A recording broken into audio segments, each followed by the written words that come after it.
Netanyahu has officially asked for an extension of time to form a majority coalition government. There's a report that the former ambassador to the United States, Ron Dermer, will be appointed a minister in the next government. The IDF is conducting a massive exercise in the north of Israel with over 13,000 troops. A special young man from South Africa who was killed in a terror attack last year was honored in Jerusalem yesterday. And more Jews are interested in making Aliyah to the land of Israel. I'm Josiah, and this is the Israel Guys.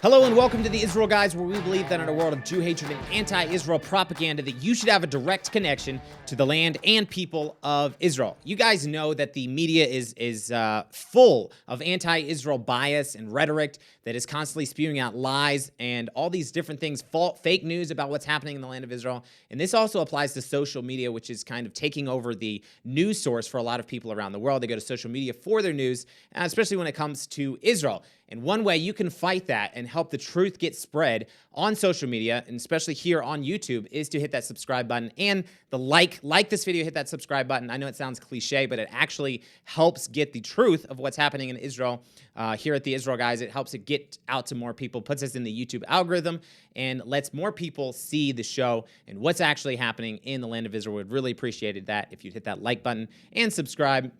Also, you can hit that notifications bell so you never miss an episode of the Israel Guys. We are bringing you shows 3 times a week now, Monday, Wednesday, and Friday. Also, this video is sponsored by Blessed by Israel. All right, guys, you're probably wondering what in the world is happening with Israel's government. I thought the elections on November 1st, that Israel, there was a right-wing majority, MKs were elected, and all that is correct. Right-wing parties were elected. And basically, the talks with Netanyahu as the largest party trying to form a majority coalition, they're just being drawn out. So far, 3 of the right-wing parties have signed coalition agreements with Benjamin Netanyahu, making it so that they are going to be in his coalition government. But two of the parties, Shas and UTJ, are not quite there. They're still in talks with Netanyahu, and actually his 30-day period to form a majority coalition, he has that time to form the government, actually ran out on Sunday. So Netanyahu asked the president, Israel's president, Isaac Herzog, he asked him for an extension, an official request for a 14-day extension to form a majority coalition. And Herzog, just on Friday, presented him with 10 more days to finalize the coalition talks and present a new government to him to be sworn into the Knesset. Majority over 60 seats, 61 seats or more, to form a majority government. Likud is in intensive talks with Shas and UTJ, which are 2 of the right-wing parties. And it's actually interesting because both of those parties have already signed preliminary coalition agreements with Likud. Their positions that each of the party will receive in the next government. Not quite exactly what, but basically they signed preliminary coalition agreements saying that they're going to join his coalition. Now, the exact details, exact roles they're going to play, exact positions they're going to have, that's what they're trying to hash out right now. And it's taking a little more time than some people thought. But it seems that the government still will be formed. Doesn't seem to be much of a fear of Netanyahu not being able to form it. We will definitely see it's possible, but we'll definitely see that in the coming weeks happening in Israel's government. So he has 10 more days, so we should have a new right-wing majority government formed within the next 10 days sometime. Something interesting I saw that Ron Dermer, who was the former ambassador to the United States, from Israel to the United States until 2021, there's a report that Netanyahu was considering him for the foreign minister, which is interesting because Ron Dermer is not actually a Knesset member right now. Netanyahu was reportedly considering a rotation in the foreign ministry, where for the first 2 years, the foreign minister will be one of the senior members of the Likud party, maybe Israel Katz or Amir Ohana, and then for the final 2 years of the term, the foreign minister would be Ron Dermer.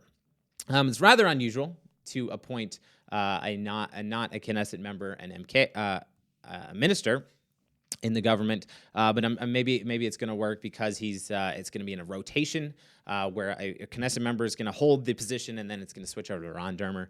I'm not sure, but that is kind of interesting. Seems like the U.S. may have had something to say about this as well. There's another report that U.S. officials have expressed a desire for the former ambassador Dermer to be given a senior position in Israel's next government due to their experience working with him, especially during the Obama administration. I believe he was the ambassador. He became the ambassador, I think, in 2013, maybe it was, or 12 or 13, something like that. Until 2021. So he had a lot of experience working with the Obama administration. And it's interesting because even though Netanyahu's government clashed a lot with the Obama administration during Dermer's tenure, there a lot of issues like the 2015 nuclear Iran deal. Netanyahu and Israel were very opposed to that. But it seems that the U.S. current administration, is more comfortable with Dermer because they're able to work with him than any of the other members of the new government. And we've already seen a lot of concern and bold statements coming from the Biden administration on some of the partners in the new coalition, right-wing guys such as Itamar Ben-Gvir and Bezalel Smotrich. Biden administration is not happy with these guys being able to be in the government because they stand in opposition to a lot of what the Biden administration stands for in the United States. Now, Netanyahu, actually, when the elections were held last month, November 1st, Netanyahu actually offered Ron Dermer the position of the National Security Council, the head of the National Security Council, but Dermer declined the offer. He said that due to family reasons, the position had an exceptionally high workload, and he didn't want to take that on. So it seems that Netanyahu, it's not just pressure from the U.S., but Netanyahu also seems eager to have Dermer be a part of his government. Not exactly sure the reasons there, but we know that Dermer and Netanyahu have worked very closely over the years, Ron Dermer being considered one of Bibi's highest advisors back in the day, especially back in 2009. In his campaign there. So it's rather interesting. Maybe we'll see Ron Dermer in Israel's next government. Maybe not. Who knows? We'll see exactly what happens. Hopefully within the next, definitely see what happens within the next 10 days. Hopefully we'll have a government being formed then. All right, guys, Israel is crazy. Massive exercise or drill is being conducted in Israel's north right now. Saturday evening, the IDF spokesperson for the IDF announced that a new exercise will begin in the IDF. It's designed to improve the readiness of the military units based in the north of Israel. The exercise is called Warm Winter 2, and they called up 8,000, or there's 8,000 troops that are supposed to participate, and they also called up another 5,000 reservists to participate in this exercise. So over 13,000 troops. And basically, according to the spokesperson for the IDF, they said during the course of the events and the exercise, troops will enhance their readiness for unexpected events as well as their ability to coordinate their moves with all relevant land-based forces. The exercise will involve various units working in coordination. They also said that it's expected to last until Tuesday, and it's basically to enhance the combat readiness of the IDF forces in the north. So it's great. Israel is making sure that they're ready, not falling into any laziness in the IDF or apathy when it comes to the security of the state of Israel is the most important thing, and they're taking proactive measures to make sure that these combat forces are ready for whatever may happen, especially Israel is surrounded by enemies who may not, countries that may not in name be enemies right now, but their cultures and their ideology stands in stark contrast to Israel and the Jewish state here in the land of Israel. Guys, I want to tell you about today's sponsor for this video, Blessed by Israel. Now, all these products right here that I have in front of me, what they have in common is that they were all made or produced in the biblical heartland of Israel, Judea and Samaria, falsely referred to as the West Bank. Now, at the end of the year shopping, all the holiday shopping, how about purchasing something meaningful, something that came from Israel, not just Israel, but the biblical heartland of Israel? Now, Blessed by Israel's mission is to fight the BDS movement, which is trying to boycott Israel and the products coming from Israel by bringing these beautiful boutique products from Jerusalem, Judea, and Samaria straight to your doorstep. Your purchases will be an investment in the biblical heartland of Israel, into the people who are making a difference by pioneering and restoring Israel's biblical heartland. So whether it's olive oil, honey, tea, chocolate, soaps, ceramics, all these beautiful products, Blessed by Israel is encouraging everyone to buy what you believe in, then share the message with your community and friends. Guys, in the midst of all your holiday shopping, we are encouraging you to buy something from the land of Israel, maybe an incredibly meaningful gift for somebody you know that loves Israel, who wants to learn more about Israel. Check out Blessed by Israel. Go to blessedbyisrael.com. That's blessed, BUYisrael.com to find out more. If you use the code INVEST, INVEST, you can get $5 off your first order. Go to blessedbyisrael.com. Start buying products from Judea and Samaria, and especially with all the holidays coming up, maybe in a perfect gift to get somebody something, somebody you love, something from the biblical heartland of Israel. Go to blessedbyisrael.com. Link is in the description below. Something special took place in Jerusalem yesterday. The mayor of Jerusalem, Moshe Leon, unveiled a memorial plaque for Elio David K., who was murdered on the chain street of Jerusalem's Old City last year, exactly a year ago yesterday. Now, Eli K. immigrated to Israel alone from South Africa and studied for 2 years in Kiryat Gat. After that, he went into the military, performed his IDF service in Israel's military. He enlisted in the Paratroopers Brigade, and after his service in the IDF, Kay volunteered for the Shomer HaChadash organization, and the 3 months leading up to his murder, he worked as a guide for the Western Wall Heritage Foundation, so leading people around, showing them the beauties of Jerusalem, the historic, beautiful, biblical city of Jerusalem, showing them around, and an armed terrorist murdered him on his way to work at the Western Wall. He was just 25 years old, and that was exactly a year ago yesterday, so we are remembering him yesterday and today. Moshe Leon, at the ceremony, they unveiled a plaque in his honor, honoring who he was and the amazing young man that he was. Moshe Leon said, quote, "Today marks 1 year to the murder of a young and big-hearted man. We stand here, together with his family, friends, and those who cherish his memory, next to where he was murdered by the terrible individuals, to unveil the plaque in his memory.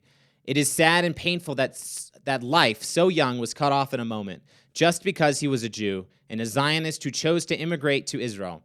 A young and motivated boy, the land of Israel was in his soul, a boy who enlisted in a combat unit and saw military service as holy work, who served with dedication and loyalty to his country and nation. Elio David, your memory will be forever in Jerusalem. Will be forever, and Jerusalem stones on which your name is etched will also be forever." And that's the end quote from Moshe Leon, the mayor of Jerusalem, at the ceremony honoring his memory. What an incredible man, 25 years old, Eli David K., who immigrated alone by himself to Israel from South Africa. Served, volunteered in all these organizations, studied here in Israel, served in Israel's Paratrooper Brigade, and unfortunately, he was murdered by Palestinian terrorists in Jerusalem just 1 year ago. So may his memory be a blessing. What an incredible way to honor his memory in Jerusalem. That was something special that happened yesterday.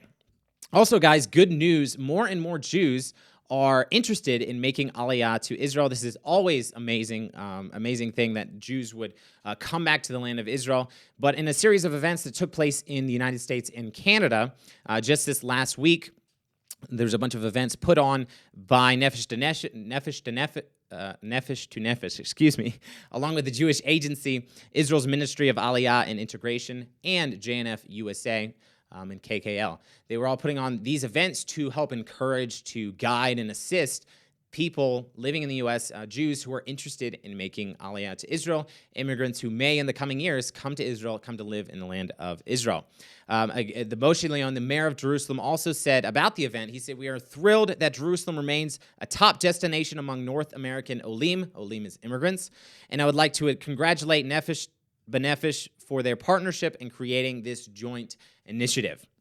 The Jerusalem Olim community is growing and flourishing, and we must continue to nurture and invest in it. We are proud to have welcomed thousands of new Olim to Jerusalem this past year and look forward to assisting many, many more newcomers as they begin their new lives in the state of Israel. Guys, Jews returning to the land of Israel is an incredible thing. Did you know that it's a fulfillment of over 2,000-year-old biblical prophecy that the Jewish people who were scattered all over the world, they would return to the land of Israel. They would come to live. They would reestablish the nation of Israel. That's what we saw happen in 1948. And every single year, more and more Jews are coming home, coming to live in the land of Israel. And let me tell you guys, the more Jews that come to live in the land of Israel, the safer Israel will be, the safer the Jewish nation will be, the vibrant and long-lasting and healthier the nation of Israel will be. So that's always an amazing thing. Thought you guys would be encouraged to know that more Jews are coming, and they're continuing to come every single year. We see thousands of Jews from all around the world, the four corners of the earth, coming back to the land of Israel, the land that God promised to the nation of Israel. Guys, let us know what you think in the comments below. In the meantime, tune out the fake news and tune in to what is actually happening in the land of Israel. We'll be back every Monday, Wednesday, and Friday with your direct connection to the land and people of Israel.